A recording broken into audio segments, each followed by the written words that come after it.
어머니, 요즘은 그렇게 안 해요. 서울 구로구의 한 아파트 28층. 이영자는 며느리 지은의 그 말을 들으며 손에 들고 있던 국자를 천천히 내려놓았어요.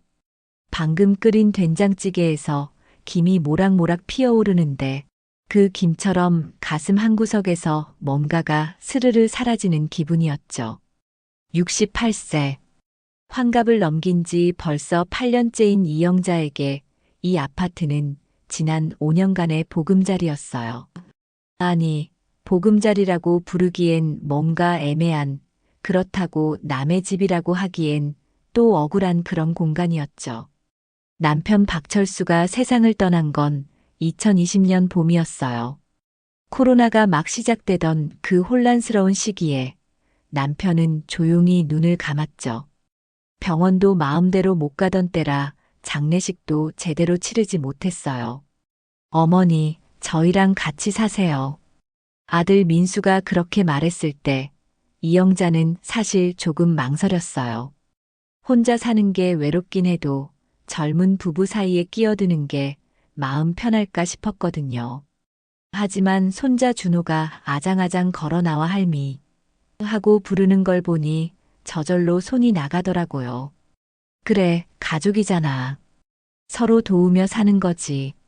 그렇게 이영자는 짐을 꾸렸어요.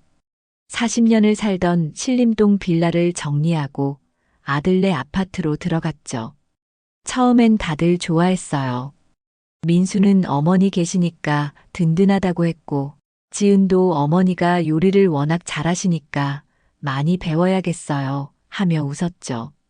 준호는 할머니가 집에 온다고 방방 뛰며 좋아했고요. 그런데 말이에요. 시간이 지나면서 뭔가가 조금씩 어긋나기 시작했어요. 아침 6시, 이영자의 하루는 늘 그렇게 시작됐어요. 거실 소파에서 일어나 조심스럽게 몸을 일으키죠. 허리가 뻐근한 건 이제 익숙해요. 주방으로 가서 먼저 밥솥 뚜껑을 열어요. 어젯밤에 예약해둔 밥이 김을 내뿜으며 반겨주네요. 오늘은 뭘 해줄까? 냉장고 문을 열면서 이영자는 혼잣말을 해요. 시금치가 있네요. 준호가 시금치나물을 좋아했던 것 같아요. 아니, 좋아했었나? 요즘엔 잘 안 먹던데. 그래도 일단 무쳐볼까요? 도시락 3개를 차례로 싸요. 민수 건, 지은 건, 준호 건. 민수는 김치를 많이 넣어달라고 했고, 지은은 기름진 반찬을 안 좋아해요. 준호는 사실 요즘 도시락을 잘 안 싸갔어요. 학교 급식이 더 좋대요. 그래도 이영자는 습관처럼 준비해두죠. 어머니, 준호 도시락은 안 싸주셔도 돼요. 지은이 언제였던가 그렇게 말했어요. 친절하게, 하지만 단호하게요. 이영자는 그래, 그럼. 하며 고개를 끄덕였지만 다음 날도 어김없이 3개를 쌌어요. 혹시나 싶어서요. 준호가 오늘은 급식 별로야 할까 봐요. 7시가 되면 방문들이 하나씩 열려요. 제일 먼저 나오는 건 민수예요. 머리를 헝클어뜨린 채 화장실로 직행하죠. 어머니, 주무셨어요? 응, 잘 잤다. 똑같은 대화를 수천 번쯤 나눈 것 같아요. 민수는 착해요. 정말 착한 아들이죠.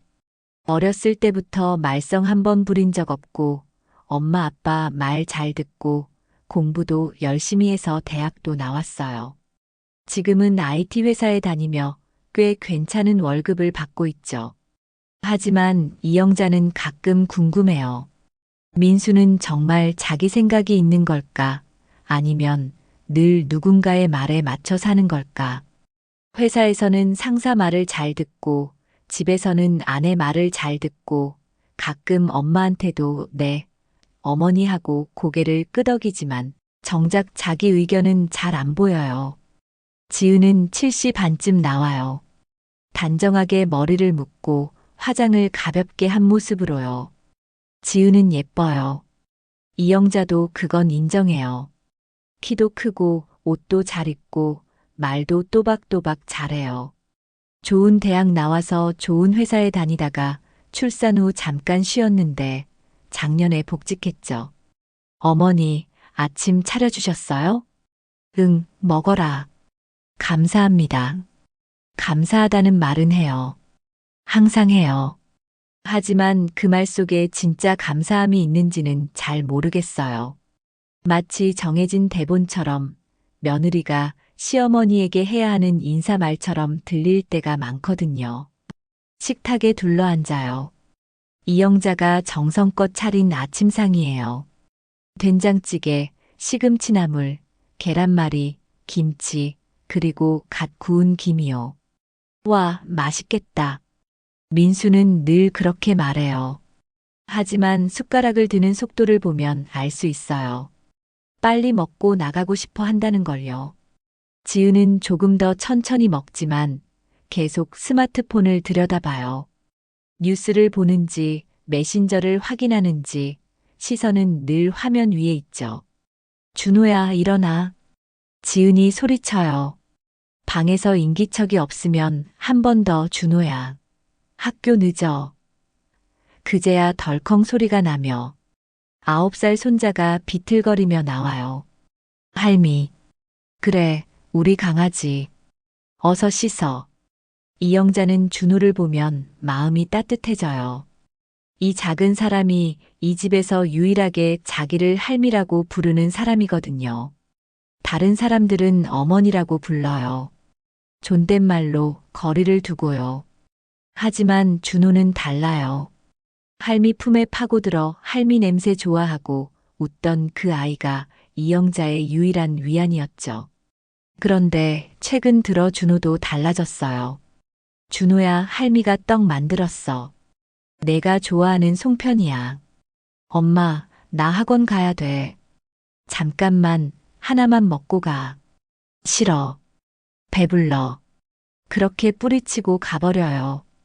예전엔 할미떡이 세상에서 제일 맛있어.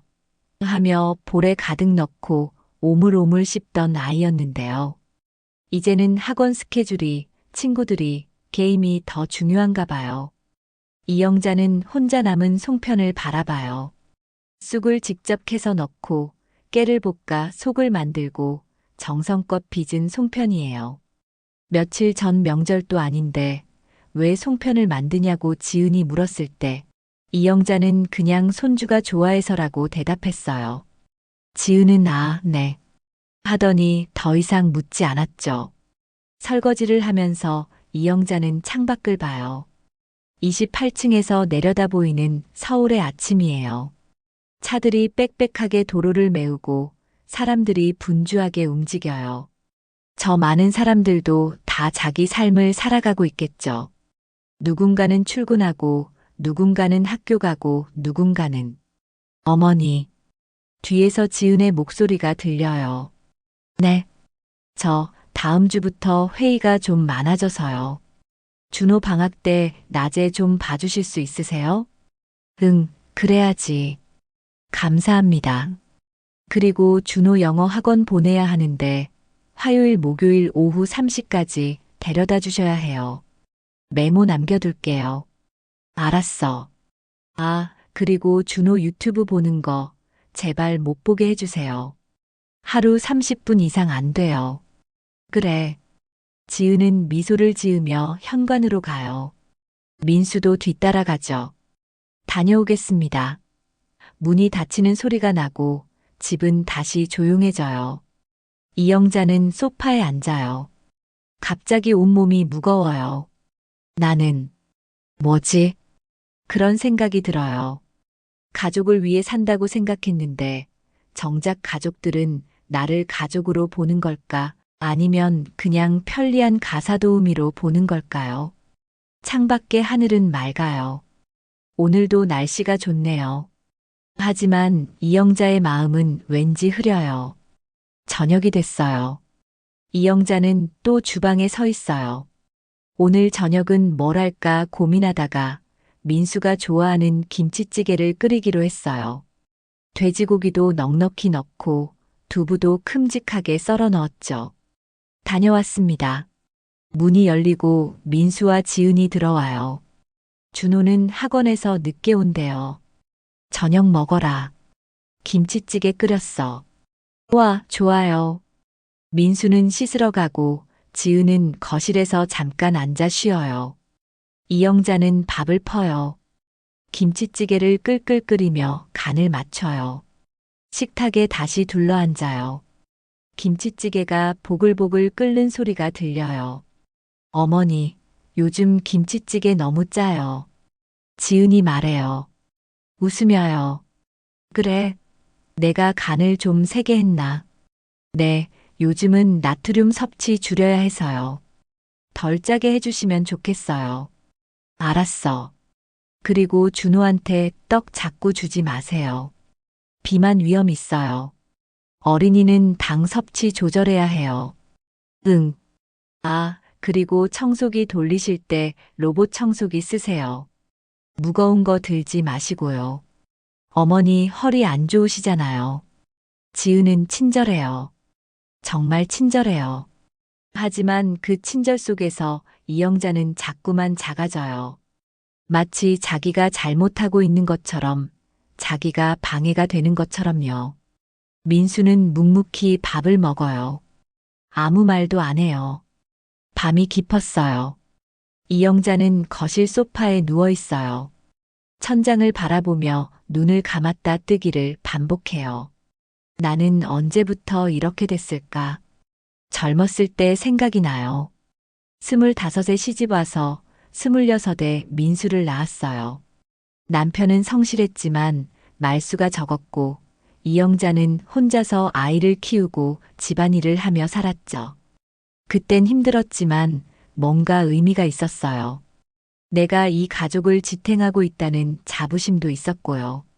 하지만 지금은요? 나는 필요한 걸까?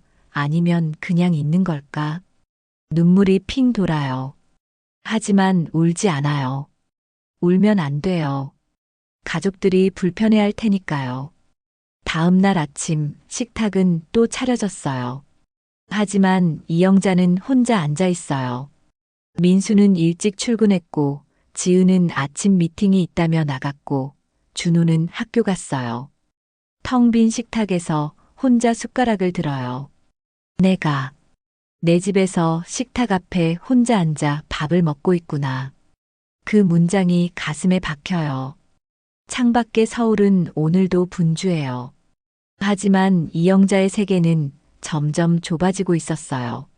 어머니, 준호 여름방학 때 낮에 좀 봐주실 수 있죠? 지은의 그 질문은 사실 질문이 아니었어요. 이미 답이 정해진 확인차 던지는 그런 말투였죠. 이영자는 설거지하던 손을 멈추고 고개를 끄덕였어요. 그래, 당연하지. 감사합니다, 어머니. 지은은 미소를 지으며 거실로 돌아갔어요. 그게 6월 초였어요. 방학까지는 아직 한 달이 남았는데 벌써부터 준비하는 모습이 기특하다 싶었죠. 이영자도 젊었을 때 그랬으니까요. 뭐든 미리미리 계획하고 준비하고 완벽하게 해내려고 애썼죠. 하지만 그때 이영자는 몰랐어요. 그 좀이라는 말이 얼마나 커질지를요. 7월이 되자 준호의 방학이 시작됐어요. 첫날 지은은 냉장고에 A사 용지 한 장을 자석으로 붙여뒀어요.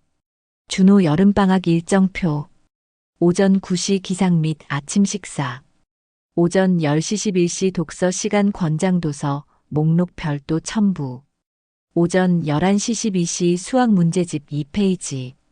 점심 12시 30분 메뉴는 주간 식단표 참고.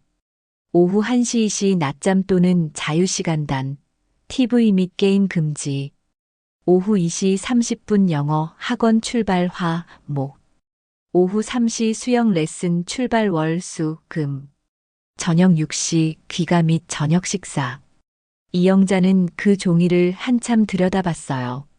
글씨가 작고 빽빽했어요. 아래쪽엔 또 다른 메모가 있었죠.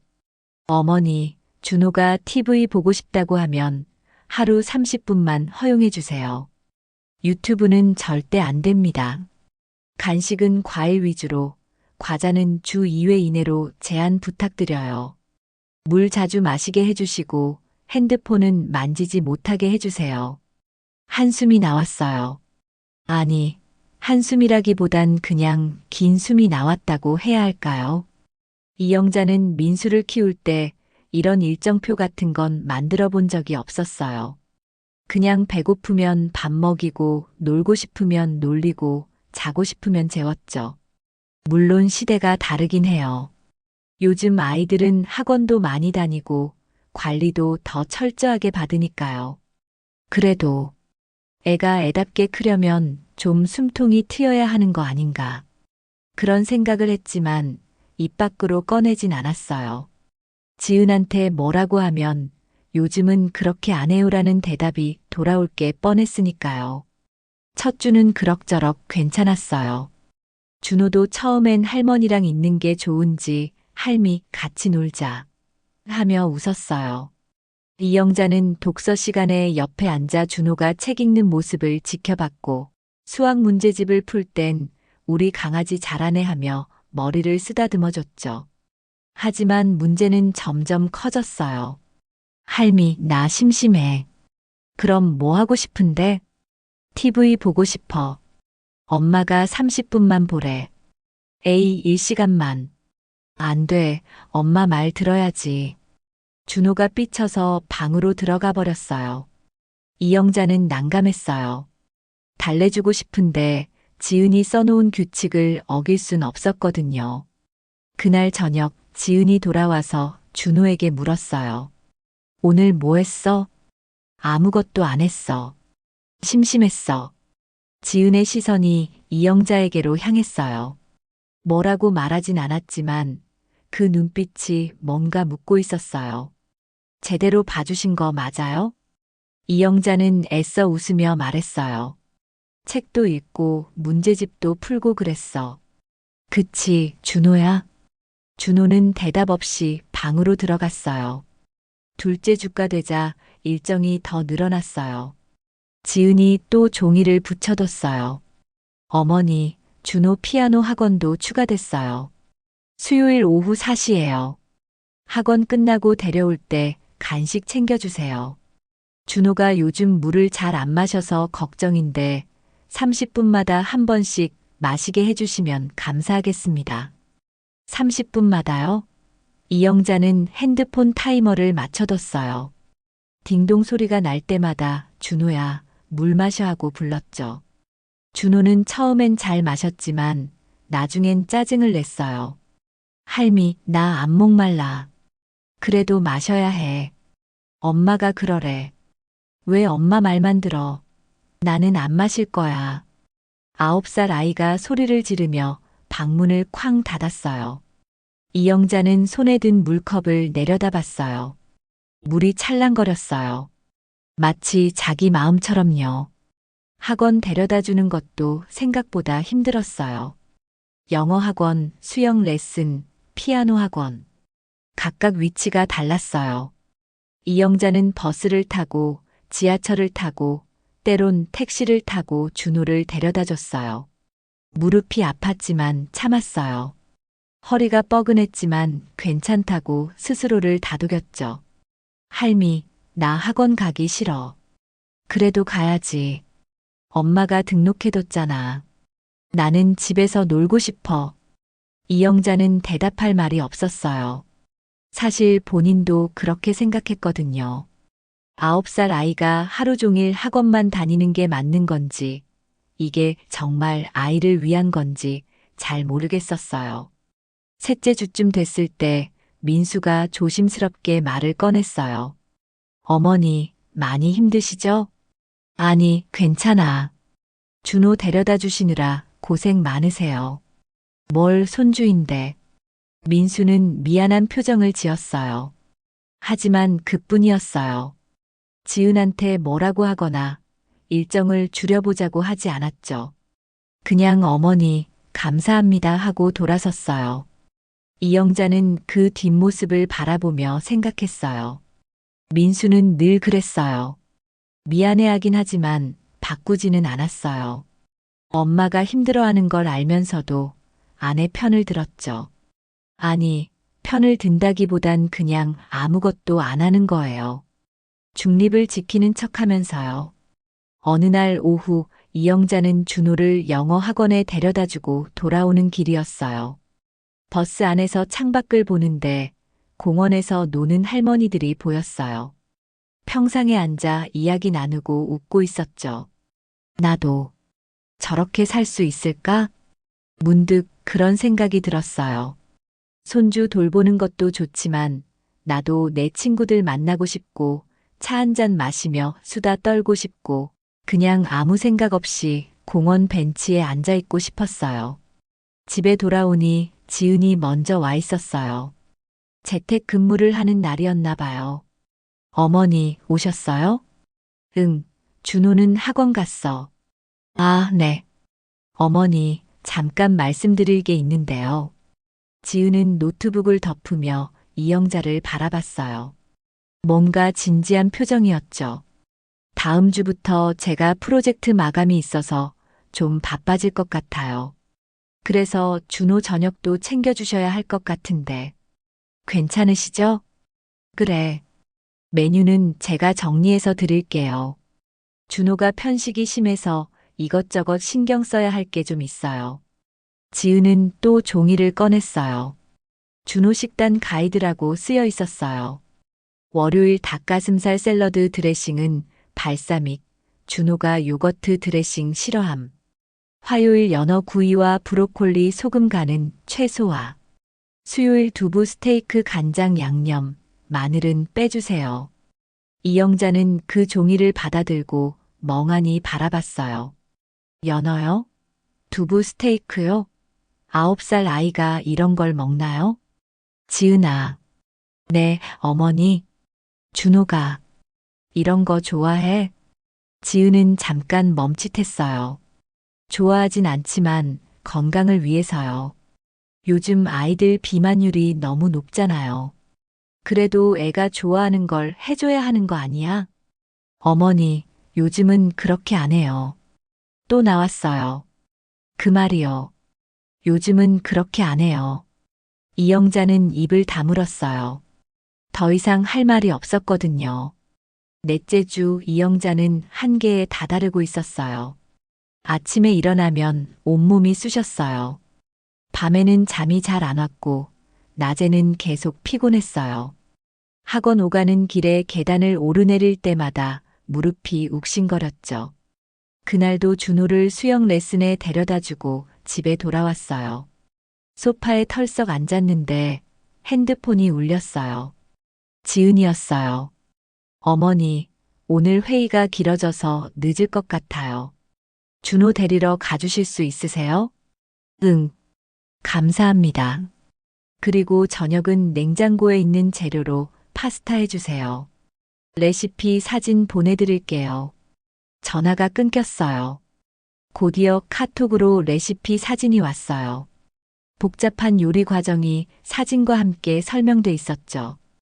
이영자는 핸드폰을 내려놓고 한참을 멍하니 앉아 있었어요.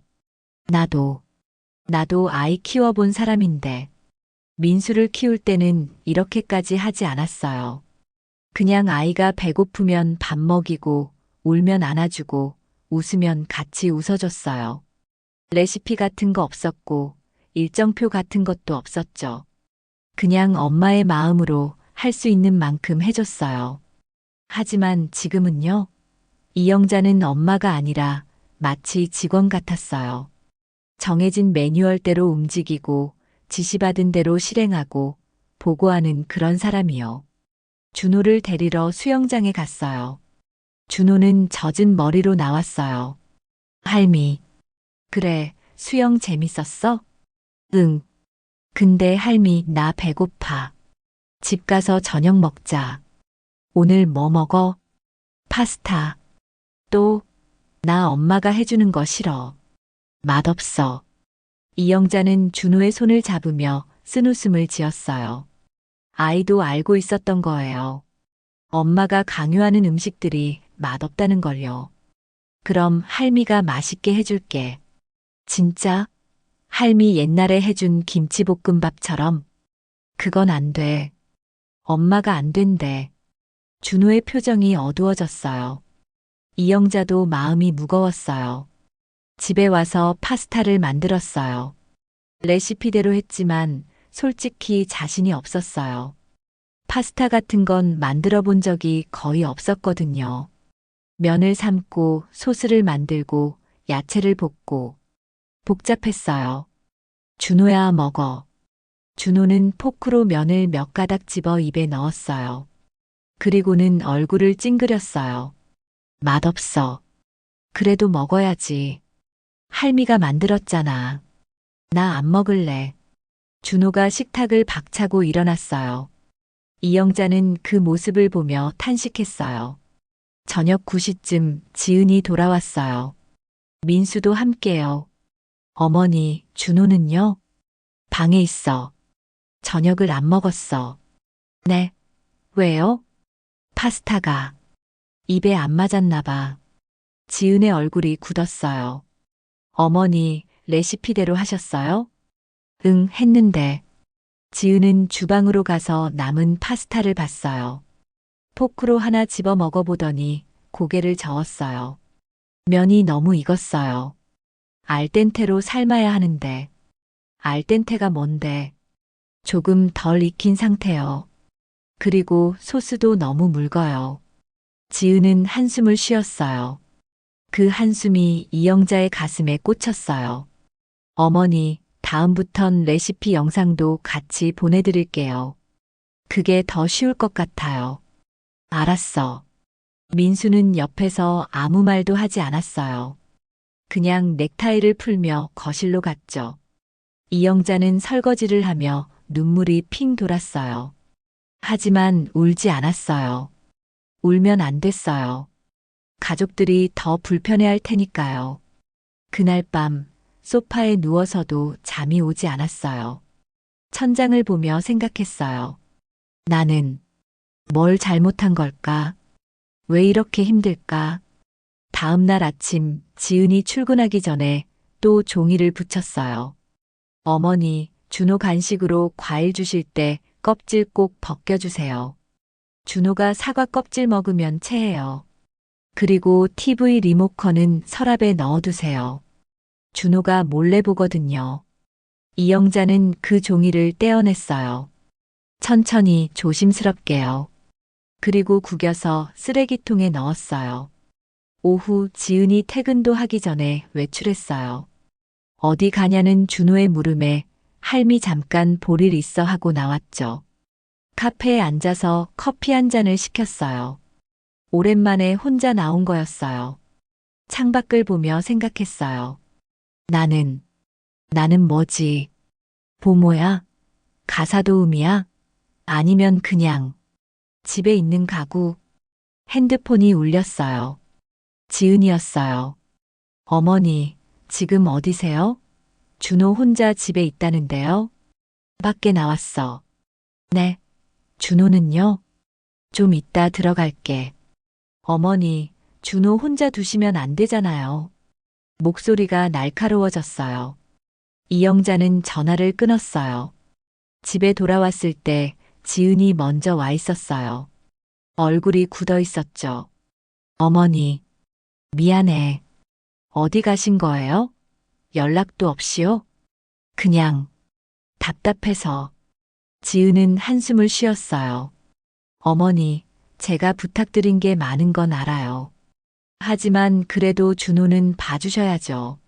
아이를 혼자 두면 어떡해요? 나도 사람이야. 네. 이영자는 지은을 똑바로 바라봤어요. 지은아, 나 너희 집 보모 아니야. 지은의 눈이 커졌어요.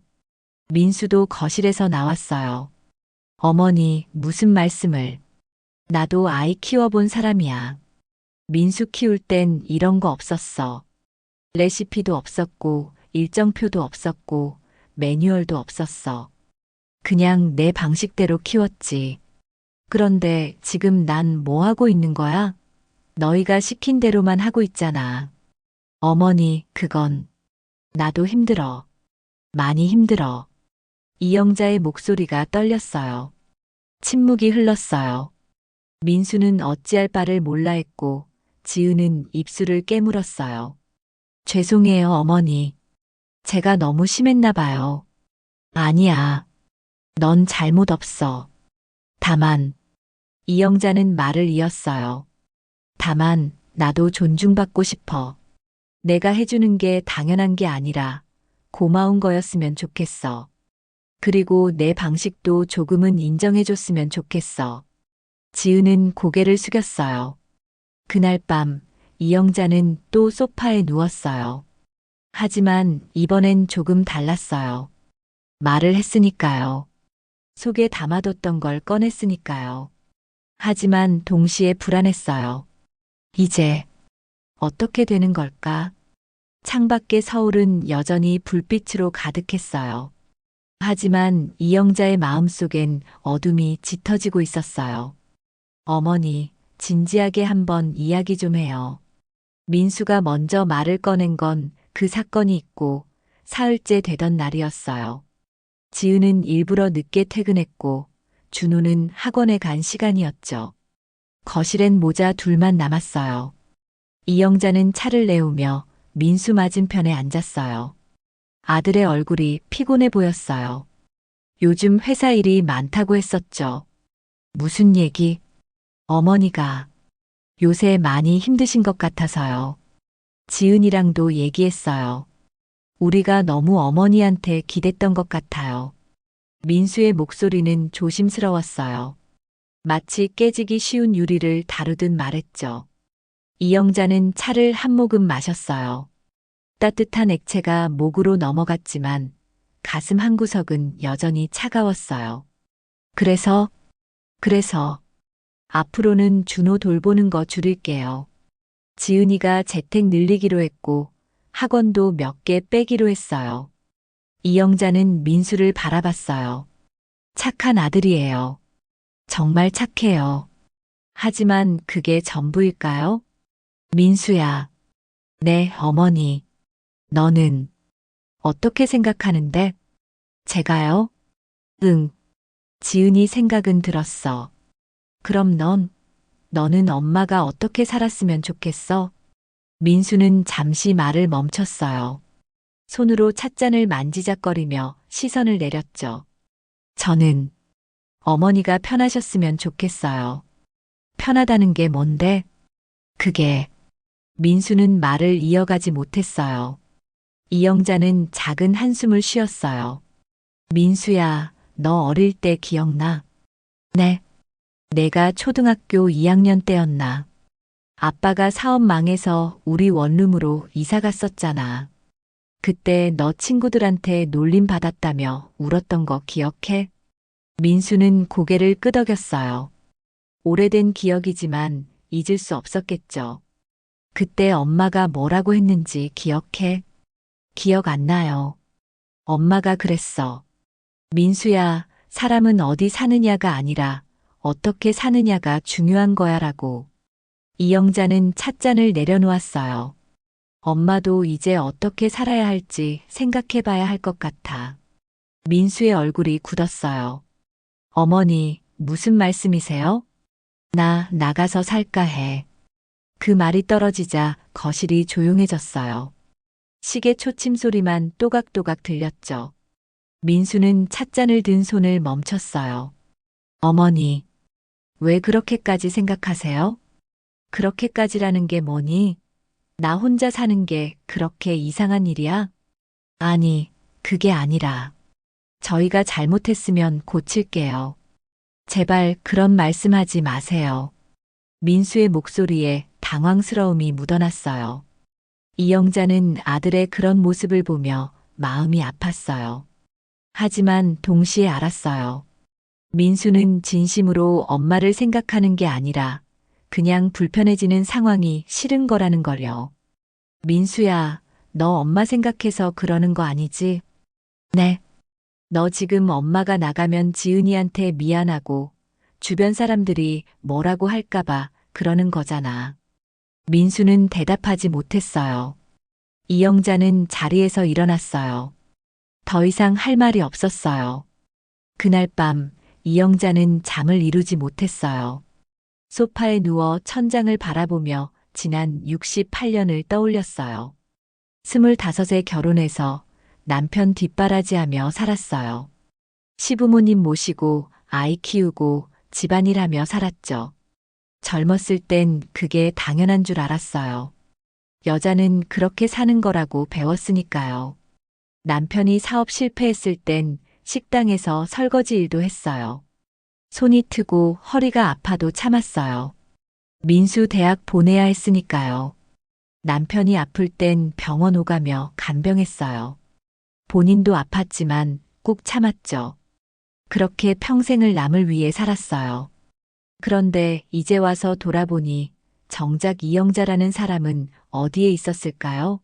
누군가의 아내, 누군가의 엄마, 누군가의 며느리, 누군가의 할머니.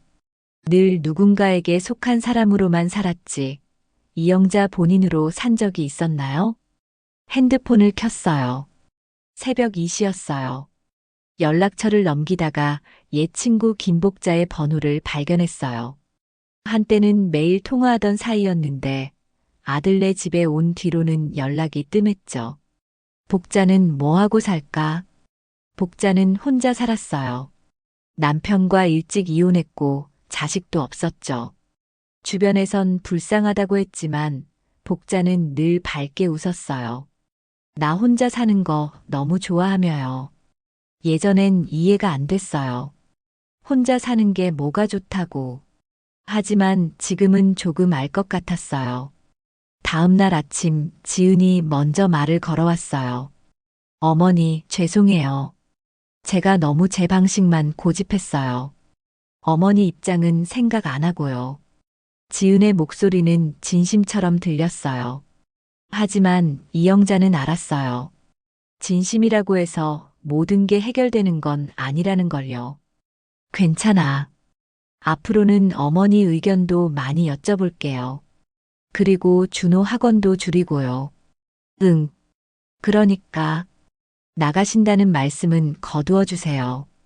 이영자는 지은을 바라봤어요. 지은의 눈엔 불안함이 있었어요. 하지만 그게 이영자를 향한 걱정인지 아니면 생활이 불편해질까봐 하는 걱정인지 알 수 없었어요. 생각해 볼게. 그 말만 남기고 이영자는 방으로 들어갔어요.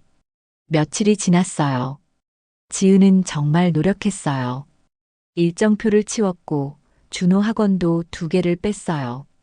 저녁 메뉴도 이영자에게 물어봤죠. 어머니, 오늘 저녁 뭐 드시고 싶으세요? 글쎄, 된장찌개. 좋아요.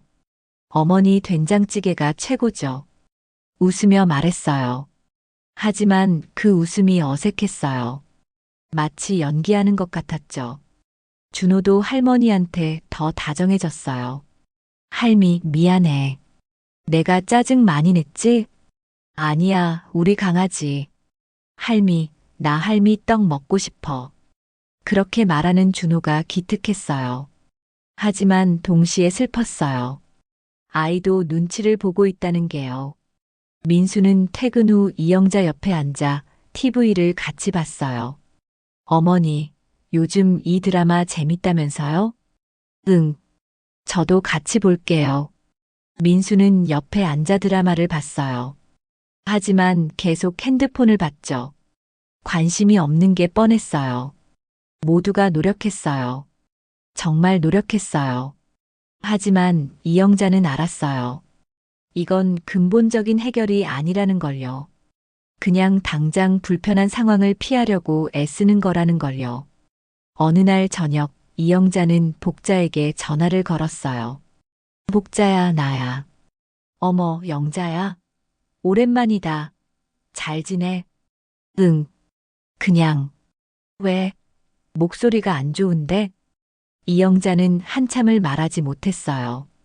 그러다가 조용히 말했어요. 복자야. 혼자 사는 거 어때? 전화 너머로 복자의 웃음소리가 들렸어요. 좋지. 왜? 그냥. 궁금해서. 영자야, 너 무슨 일 있어? 아니. 거짓말. 나 너랑 40년 넘게 친구야. 내 목소리만 들어도 알아. 이영자는 눈물이 핑 돌았어요. 복자야. 나 혼자 살고 싶어. 근데 무서워. 이 나이에 혼자 나가서 산다는 게. 복자는 잠시 침묵했어요. 그러다 천천히 말했어요. 영자야, 너 평생 누구 눈치 보며 살았잖아. 이제 내 인생 살아도 되는 거 아니야? 그게 쉽지가 않아. 쉬운 게 어디 있어. 하지만 영자야, 존중 없이 함께 사는 건 그냥 함께 있는 타인일 뿐이야. 그 말이 가슴에 박혔어요. 존중 없이 함께 사는 건 그냥 함께 있는 타인일 뿐이야. 이영자는 전화를 끊고 한참을 앉아 있었어요. 다음 날, 이영자는 조용히 짐을 싸기 시작했어요. 큰 소리 없이, 눈에 띄지 않게요. 서랍을 열었어요. 남편과 찍은 사진이 나왔어요. 젊은 시절, 남편 옆에서 수줍게 웃고 있는 자신의 모습이요. 그때는 행복했을까요? 아니면 그냥 그렇게 사는 게 당연한 줄 알았을까요? 옷장을 열었어요. 옷이 많지 않았어요. 평생 남을 위해 살다 보니 본인 옷은 잘 사지 않았거든요. 낡은 옷들이 대부분이었죠. 민수가 어릴 적 그린 그림도 나왔어요. 크레파스로 그린 가족 그림이요. 엄마, 아빠, 민수, 그리고 옆에 강아지 한 마리. 민수는 늘 강아지를 갖고 싶어 했었죠. 하지만 살림이 빠듯해서 키워주지 못했어요. 미안하다, 민수야. 이영자는 그림을 가방에 넣었어요.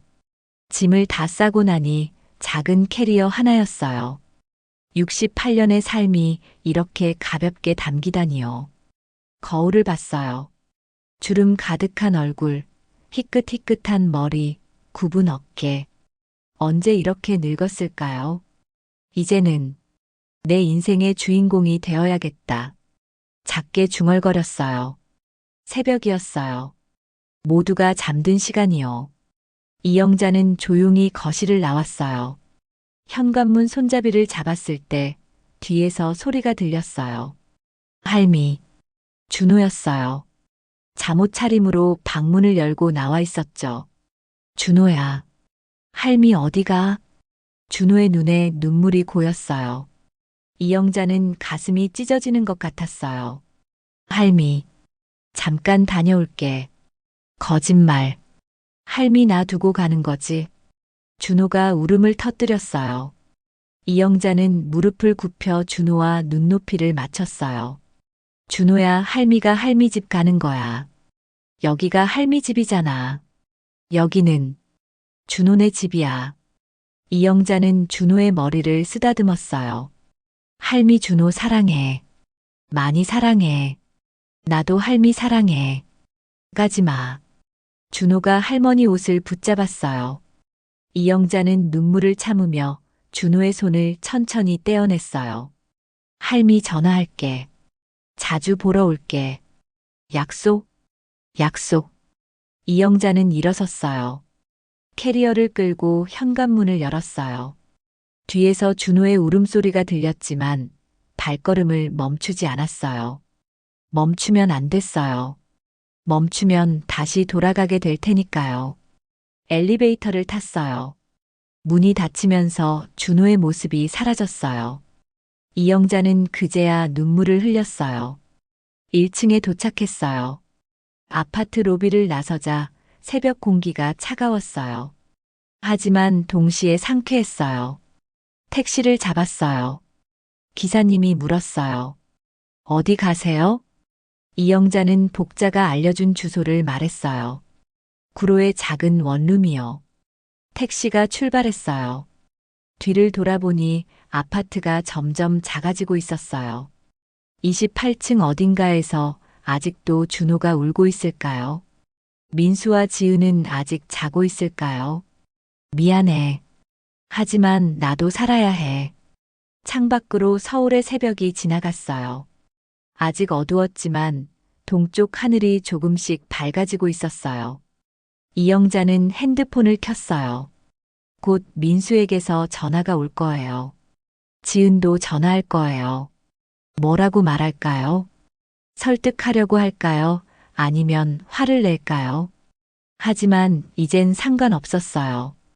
이영자는 창밖을 바라보며 작게 미소 지었어요. 새로운 하루가 시작되고 있었어요. 원룸 문을 열었을 때 이영자는 한참을 그 자리에 서 있었어요. 작았어요. 정말 작았죠. 부엌과 거실이 한 공간이었고 화장실 문을 열면 침대가 보였어요. 28층 아파트의 넓은 거실과는 비교도 안 됐죠. 하지만 이상했어요. 가슴이 답답하지 않았어요. 오히려 편안했어요. 캐리어를 구석에 놓고 창문을 열었어요. 시원한 바람이 들어왔어요. 밖을 내다보니 골목길이 보였어요. 아침 해가 골목 사이로 비쳐 들어오고 있었죠. 여기가 내 집이구나. 작게 중얼거렸어요. 핸드폰이 울렸어요. 민수였어요. 예상했던 전화죠. 손가락이 떨렸지만 받았어요. 어머니, 어디 계세요? 응, 나 괜찮아. 괜찮긴요. 준호가 울고 있어요. 지은이도 놀라서 어쩔 줄을 모르고요. 민수의 목소리에 당황스러움이 가득했어요. 미안하다, 민수야. 하지만 엄마도 엄마 삶이 필요해. 어머니, 너희 불편하게 하려고 나온 거 아니야. 다만 엄마도 엄마로 살고 싶어서. 전화 너머로 민수의 한숨이 들렸어요. 주소 보내주세요. 제가 갈게요. 아니, 아직은. 조금 시간을 줘. 어머니. 민수야, 엄마 믿어줘. 엄마 이제 어른이야. 민수는 대답하지 않았어요. 그저 조용한 숨소리만 들렸죠. 전화를 끊고 나니 다리에 힘이 풀렸어요. 바닥에 주저앉았어요. 눈물이 났지만 후회는 안 됐어요. 복자에게 전화를 걸었어요. 영자야, 도착했어? 응, 도착했어. 어째? 좋아. 무서운데 좋아. 복자가 웃었어요. 그럼 됐다. 오늘 저녁에 내가 갈게. 같이 밥 먹자. 고마워, 복자야. 뭘? 친구 좋다는 게 이런 거지. 전화를 끊고 나니 조금 마음이 놓였어요. 첫날은 그냥 멍하니 앉아 있었어요. 뭘 해야 할지 몰랐거든요. 평생 누군가를 위해 움직였는데 갑자기 혼자가 되니 손발이 어색했어요. 점심때가 됐어요. 배는 고팠지만 뭘 먹어야 할지 몰랐어요. 늘 여러 명 밥을 차렸는데 혼자 먹는 밥을 어떻게 해야 할까요? 편의점에 갔어요. 김밥 하나를 샀어요. 원룸으로 돌아와 창가에 앉아 김밥을 먹었어요. 혼자 먹는 김밥이 이렇게 맛있을 줄 몰랐어요. 아무도 간섭하지 않았고 아무도 평가하지 않았으니까요. 저녁에 복자가 왔어요. 손에 치킨을 들고요. 영자야, 축하한다. 뭘 축하해? 독립 축하하지. 68세에 하는 독립, 멋진데? 복자는 웃으며 치킨을 펼쳤어요. 이영자도 따라 웃었어요. 복자야, 나 잘한 거 맞아? 잘했지. 넌 평생 잘 살았어. 이제 내가 원하는 대로 살 차례야. 그게 뭔지 모르겠어. 복자는 치킨을 한 입 베어 물며 말했어요. 그럼 찾으면 되지. 천천히. 두 사람은 밤늦게까지 이야기를 나눴어요. 젊었을 때 얘기, 남편 얘기, 아이들 얘기, 앞으로의 얘기요. 영자야, 다음 주에 평생교육원 가자. 평생교육원? 응. 거기서 노인들 대상으로 여러 강좌해. 도자기도 만들고, 그림도 그리고, 요리 수업도 있어. 나 같은 사람도 돼? 당연하지. 거기 다들 우리 또래야. 이영자는 망설였어요. 새로운 사람들을 만나는 게 두려웠거든요. 한번 가봐. 재미있어. 나도 거기서 친구 많이 사귀었어. 그래, 가볼게. 복자가 돌아간 뒤 이영자는 혼자 남았어요. 텅 빈 원룸이 조용했어요. 하지만 28층 아파트의 고요함과는 달랐어요. 이건 편안한 고요함이었어요. 다음 날부터 이영자는 작은 일상을 만들어 갔어요. 아침에 일어나서 창문을 열어요. 커피를 내려 마셔요. 예전엔 차만 마셨는데 복자가 커피 머신을 선물했거든요. 처음엔 쓴맛이 낯설었지만 점점 익숙해졌어요. 장을 봐요. 작은 시장에 가서 필요한 것만 사요. 여러 명 분량이 아니라 딱 본인 한 사람 분량만요. 그게 얼마나 가벼운지 몰랐어요. 점심은 간단하게 먹어요. 혼자 먹는 밥상이지만 정성껏 차려요. 작은 그릇에 좋아하는 반찬만 올려놓아요. 오후엔 산책을 나가요. 동네 공원을 천천히 걸어요. 벤치에 앉아 사람들을 구경해요. 강아지 산책시키는 사람, 조깅하는 사람, 아이들과 노는 부모님들요. 저 사람들도 다 자기 삶을 사는구나. 그렇게 생각하니 마음이 편해졌어요. 일주일이 지났어요. 민수에게서 문자가 왔어요. 어머니, 괜찮으세요? 필요한 거 있으면 말씀하세요. 이영자는 한참을 그 문자를 보다가 답장했어요. 괜찮아. 걱정 마. 준호에게서도 문자가 왔어요. 아마 지은이 대신 보낸 거겠죠. 할미 보고 싶어. 언제 와? 가슴이 찡했어요. 하지만 답장은 미뤘어요. 아직은 아니었어요. 복자와 평생교육원에 갔어요. 구청에서 운영하는 곳이었는데 생각보다 사람이 많았어요. 다들 60대 이상이었죠. 여기서 뭐 배우고 싶어? 글쎄, 잘 모르겠어. 그럼 일단 도자기 수업 들어봐. 재밌어. 도자기 수업에 들어갔어요. 선생님은 40대쯤 되는 여자분이었어요. 친절하게 웃으며 말했어요. 안녕하세요. 오늘 처음이세요? 네. 괜찮아요. 천천히 하시면 돼요. 여기선 실수해도 괜찮아요. 실수해도 괜찮다니. 그 말이 왠지 위로가 됐어요. 흙을 만졌어요. 부드러운 촉감이 손끝에 전해졌어요. 물레를 천천히 돌리며 그릇 모양을 만들었죠. 물론 제대로 안 됐어요. 울퉁불퉁하고 비뚤어졌어요. 괜찮아요. 처음이시니까요.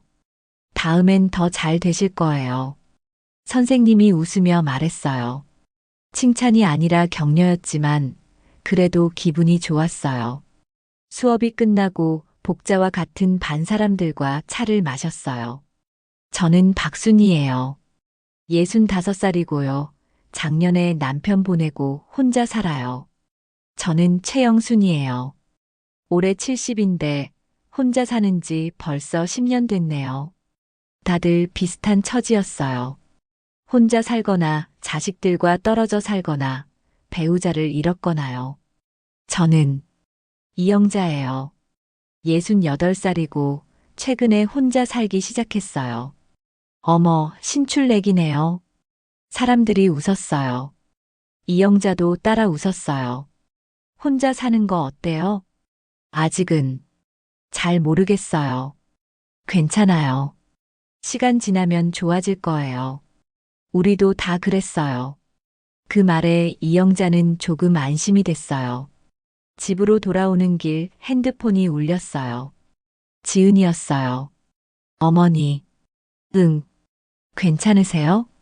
응, 괜찮아. 죄송해요. 제가 너무 이기적이었어요. 지은의 목소리가 떨렸어요. 아니야. 너도 힘들었을 거야. 준호가 계속 어머니 보고 싶대요. 한 번만 놀러 와주실 수 있으세요? 이영자는 잠시 생각했어요. 다음 주에 갈게. 정말요? 응. 하지만 놀러 가는 거야. 다시 들어가는 거 아니야. 네. 알겠어요. 전화를 끊고 이영자는 한숨을 쉬었어요. 다시 가면 마음이 흔들릴까봐 두려웠어요. 하지만 준호가 보고 싶었어요. 다음 주 이영자는 아파트를 찾았어요. 익숙한 엘리베이터, 익숙한 복도, 익숙한 초인종 소리요. 문이 열렸어요. 준호가 뛰어나왔어요. 할미. 준호가 품에 안겼어요. 따뜻했어요. 이영자는 준호를 꼭 안았어요. 우리 강아지 많이 보고 싶었어. 나도. 할미 안 오면 어떡하나 했어. 지은과 민수도 나왔어요. 어색하게 웃으며요. 어서 오세요, 어머니. 응. 거실로 들어갔어요. 변한 건 없었어요. 여전히 넓고 여전히 깔끔했죠. 하지만 이상하게 낯설었어요. 차를 마시며 이야기를 나눴어요. 준호는 할머니 옆에 딱 붙어 앉아 그동안 있었던 일들을 쏟아냈어요. 할미, 나 학원 하나 뺐어. 이제 조금 더 놀 수 있어. 그래, 잘했네. 엄마가 그러는데 할미가 맞대. 나도 놀 시간이 필요하대. 이영자는 지은을 봤어요. 지은이 미소를 지었어요. 예전과는 다른 진심이 담긴 미소였어요. 어머니 말씀이 맞았어요. 제가 너무 제 기준만 강요했어요. 아니야. 넌 준호를 위해서 그런 거잖아. 그래도요. 어머니 의견도 들었어야 했는데. 민수가 조심스럽게 말했어요. 어머니, 혼자 사시는 거 많이 불편하시죠? 아니, 괜찮아. 정말요? 응, 오히려 편해. 민수는 복잡한 표정을 지었어요. 하지만 뭐라고 하지 않았어요. 준호와 함께 저녁을 먹었어요. 지은이 정성껏 차린 밥상이었죠. 맛있었어요. 하지만 예전처럼 부담스럽지 않았어요. 왜냐하면 이영자는 이제 손님이었으니까요. 저녁을 먹고 이영자는 일어났어요. 나 이제 갈게. 벌써요? 좀 더 계시다 가세요. 아니, 집에 가야지. 집이라는 단어에 민수와 지은이 움찔했어요. 하지만 이영자는 태연하게 웃었어요. 준호야, 할미 자주 놀러 올게. 진짜? 진짜. 약속. 준호는 할머니를 꼭 안았어요. 현관을 나서는데 지은이 뒤따라 나왔어요. 어머니. 응? 저희한테 화나셨죠? 이영자는 고개를 저었어요. 아니야. 화난 게 아니라. 그냥 나도 내 삶이 필요했어. 죄송해요.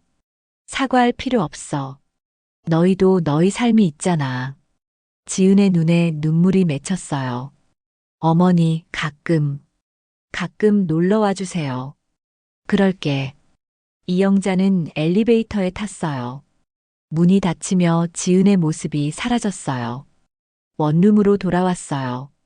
작고 좁았지만 이상하게 마음이 편했어요. 복자에게 전화를 걸었어요. 복자야, 나 다녀왔어. 어땠어? 좋았어. 준호도 보고 애들도 보고. 근데 역시 내 집이 제일 좋더라. 복자가 크게 웃었어요. 그럼 됐다, 영자야. 이제 진짜 독립한 거야. 밤이 깊었어요. 이영자는 창가에 앉아 바깥을 봤어요. 골목길에 가로등이 켜져 있었어요. 누구에게도 간섭받지 않는 하루가 이렇게 따뜻할 줄이야. 작게 중얼거렸어요. 핸드폰을 보니 준호에게서 문자가 와 있었어요. 할미 사랑해. 또 와줘. 이영자는 미소를 지으며 답장했어요. 할미도 사랑해. 곧 갈게. 그리고 덧붙였어요. 여긴 할미 집이야. 할미만의 이야기로 채워가고 있어. 창밖에 별이 반짝였어요.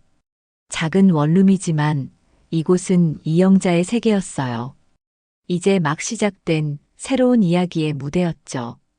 석 달이 흘렀어요. 이영자의 원룸 창가엔 작은 화분들이 놓여 있었어요. 복자가 선물한 다육이, 평생교육원에서 직접 심은 바질, 그리고 준호가 가져다 준 선인장이요. 할미, 선인장은 물 안 줘도 돼. 할미처럼 강하거든.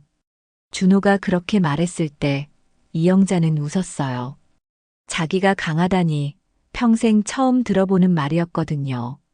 아침 햇살이 화분을 비쳤어요. 이영자는 커피를 마시며 창밖을 봤어요. 골목길을 지나가는 사람들, 학교 가는 아이들, 출근하는 직장인들이요. 나도 저렇게 바빴었는데. 하지만 이젠 아니에요. 이젠 본인만의 속도로 살고 있으니까요. 핸드폰이 울렸어요. 지은이었어요. 어머니, 주말에 시간 되세요? 응, 왜? 저희가 어머니 집으로 놀러 가도 될까요? 이영자는 잠깐 놀랐어요. 지금까지는 본인이 아파트로 찾아갔었거든요. 여기 좁은데 괜찮아요. 준호가 할머니 집 가보고 싶대요. 그래 와. 전화를 끊고 이영자는 원룸을 둘러봤어요. 정리는 돼 있지만 손님을 맞을 만한 곳은 아니었죠. 하지만 상관없었어요.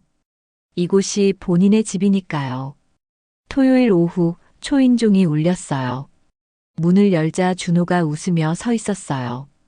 민수와 지은도 함께요. 할미, 어서 와, 우리 강아지.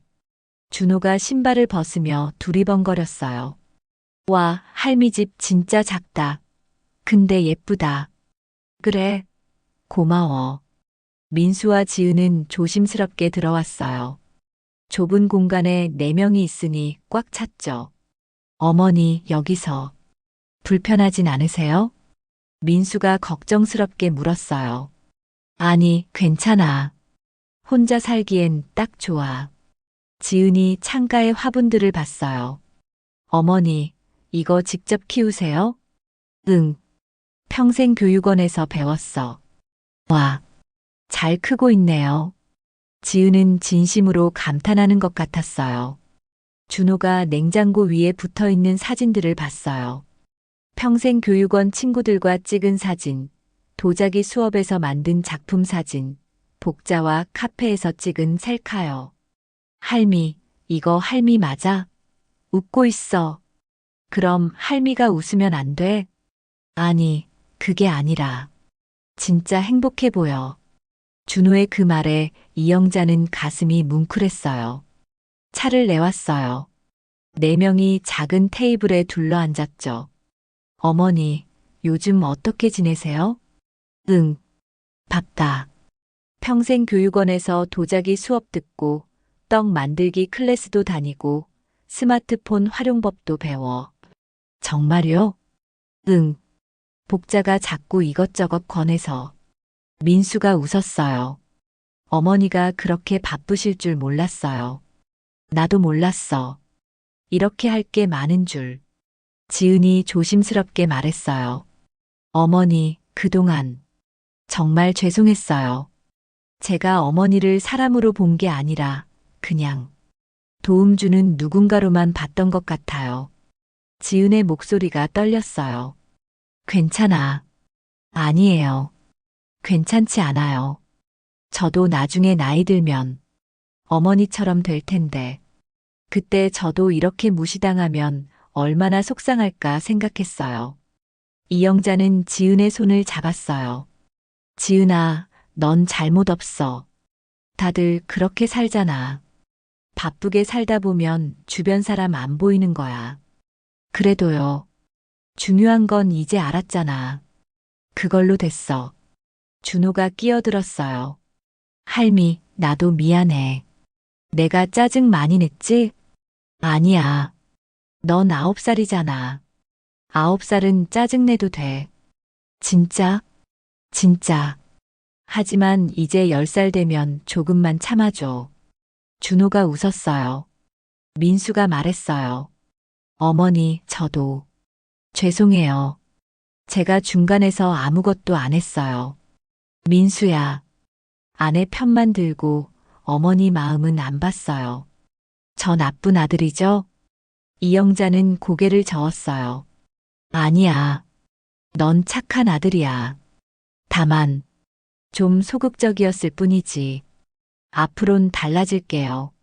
어머니 편도 들고, 아내 편도 들고, 중간에서 잘 조율할게요. 고마워. 네 사람은 한참을 그렇게 앉아 있었어요. 좁은 원룸이었지만 마음만큼은 넓어진 것 같았죠. 저녁이 됐어요. 이영자가 준비한 음식은 간단했어요. 김치찌개와 계란말이, 시금치 나물이요. 할미, 이거 할미가 만든 거야? 응, 간단하게 해봤어. 준호가 한 숟가락 먹고 눈을 크게 떴어요. 맛있어. 역시 할미 음식이 최고야. 지은도 먹어보고 미소를 지었어요. 어머니, 정말 맛있어요. 제가 만든 것보다 훨씬 나아요. 그래, 다행이다. 어머니, 그동안 어머니 요리 무시한 것 같아요. 요즘은 이렇게 안 해요라고 말하면서요. 괜찮아. 너도 내 방식이 있는 거지. 하지만 어머니 방식도 좋은 거였어요. 아니, 더 좋았어요. 따뜻하고 정성이 느껴져요. 이영자는 지은의 그 말에 눈시울이 붉어졌어요. 식사를 마치고 설거지를 하는데 지은이 옆에 섰어요. 제가 할게요, 어머니. 아니, 괜찮아. 어머니. 지은이 이영자를 봤어요. 저도 나중엔 어머니처럼 살고 싶어요. 응. 혼자서도 행복할 수 있는 사람. 누구한테 기대지 않고도 웃을 수 있는 사람. 이영자는 지은을 꼭 안아줬어요. 넌 충분히 그럴 수 있어. 정말요? 그럼. 그리고 지은아, 왜 그때까지 기다려? 지금부터 살아도 돼. 지은이 울먹였어요. 고마워요, 어머니. 가족들이 돌아가고 이영자는 혼자 남았어요. 창밖을 보니 밤이 깊었어요. 골목길에 가로등이 여전히 켜져 있었죠. 핸드폰을 보니 복자에게서 문자가 와 있었어요. 영자야, 다음 주 이탈리아 여행 신청했어?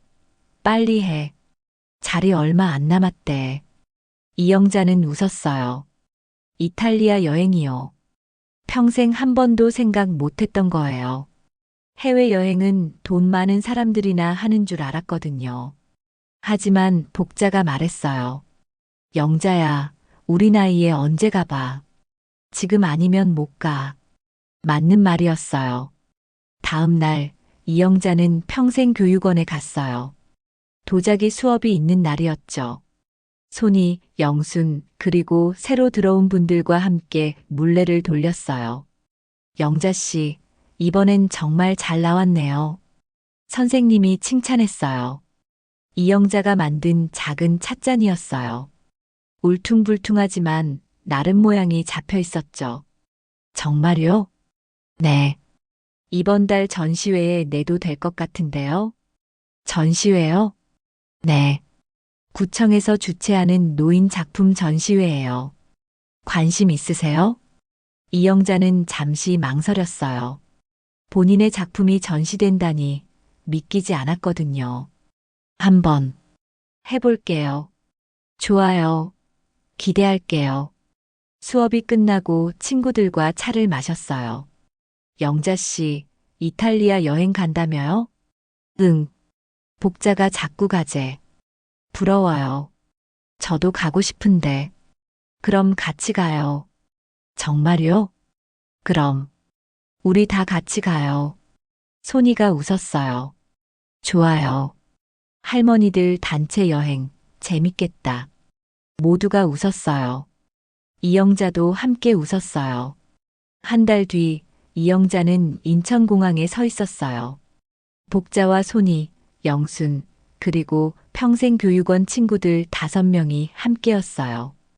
영자야, 여권 챙겼어? 응, 다 챙겼어. 떨려?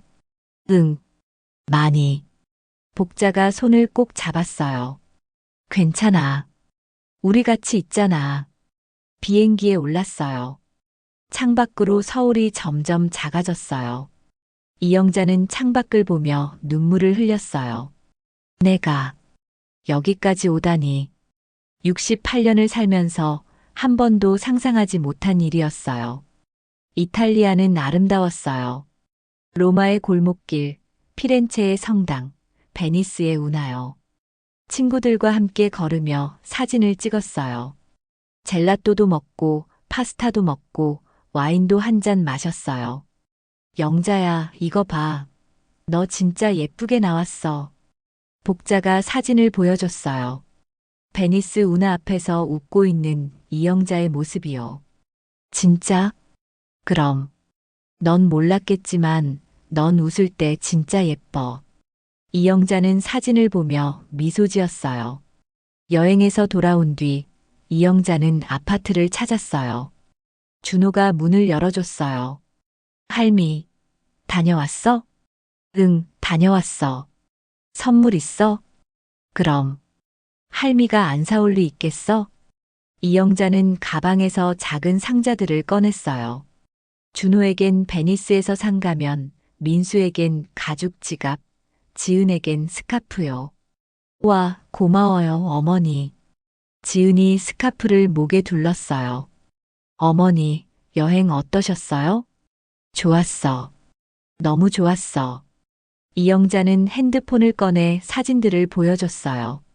민수가 사진을 보며 놀랐어요. 어머니, 그 나이에 해외여행이요? 이영자는 웃었어요. 무리가 아니라 도전이야, 민수야. 사람은 나이가 중요한 게 아니야. 마음이 중요하지. 민수는 어머니의 그 말에 고개를 끄덕였어요. 지은이 커피를 내왔어요. 네 명이 거실에 앉아 이야기를 나눴죠. 어머니, 요즘 정말 행복해 보이세요. 응, 행복해. 저희랑 같이 살 때보다요? 이영자는 잠시 생각했어요. 달라. 그때는 필요하다고 느꼈으면 좋겠다는 생각을 많이 했어. 근데 지금은 그냥 나로 살고 있어. 지은이 고개를 끄덕였어요. 이해해요. 고마워, 지은아. 제가 더 감사하죠. 어머니가 저한테 큰 걸 가르쳐 주셨어요. 뭘? 혼자서도 행복할 수 있다는 것. 그리고 가족은 함께 있어야만 가족이 아니라는 것. 이영자는 지은의 손을 잡았어요. 준호가 끼어들었어요. 할미, 나도 커서 할미처럼 살 거야. 뭐, 할미처럼? 흥, 혼자 살면서도 행복하고, 여행도 다니고, 친구들도 많이 사귀고. 이영자는 준호를 안아줬어요. 그래, 우리 강아지. 넌 뭐든 될 수 있어. 집으로 돌아오는 길, 이영자는 골목길을 천천히 걸었어요. 저녁 해가 골목 사이로 비쳤어요. 따뜻한 빛이었죠. 원룸 문을 열었어요. 작고 좁았지만 이곳은 이영자의 세계였어요. 화분에 물을 주고 커피를 내리고 창가에 앉았어요. 핸드폰을 보니 평생교육원에서 문자가 와 있었어요. 이영자님, 다음 달 전시회 참가 확정되셨습니다. 축하드립니다. 이영자는 미소를 지었어요. 전시회요. 본인의 작품이 전시된다니요. 내가 정말 여기까지 왔구나. 창밖을 봤어요. 골목길에 사람들이 오가고 아이들이 뛰어놀고 강아지가 산책하고 있었어요. 이제 가족은 삶의 전부가 아니었어요. 일부였죠. 도자기 전시회도 있고 노인 대학 동기들도 있고 지역 모임도 있었어요. 그리고 무엇보다 이영자 본인이 있었어요. 핸드폰을 들어 복자에게 문자를 보냈어요. 복자야, 고마워. 내가 없었으면 나 여기까지 못 왔을 거야. 곧 답장이 왔어요. 뭔 소리야? 내가 용기 낸 거지. 나는 그냥 옆에 있었을 뿐이야. 이영자는 웃었어요. 커피를 한 모금 마셨어요. 따뜻했어요. 창밖에 하늘이 붉게 물들고 있었어요. 하루가 저물어가고 있었죠. 하지만 이영자의 이야기는 끝나지 않았어요. 아니, 이제 막 시작됐다고 해야 할까요? 68세에 시작된 새로운 인생이요. 이영자는 노트를 꺼냈어요. 복자가 선물한 예쁜 꽃무늬 노트요. 첫 페이지에 적었어요. 나는 이영자. 68세. 이제부터 내 이야기를 쓸 거야. 그리고 다음 줄에 적었어요. 주인공은 나. 창밖에 별이 하나둘 떠오르기 시작했어요. 작은 원룸의 불빛도 따뜻하게 켜졌고요. 이영자의 이야기는 계속됐어요. 오늘도 내일도 그 다음 날도요.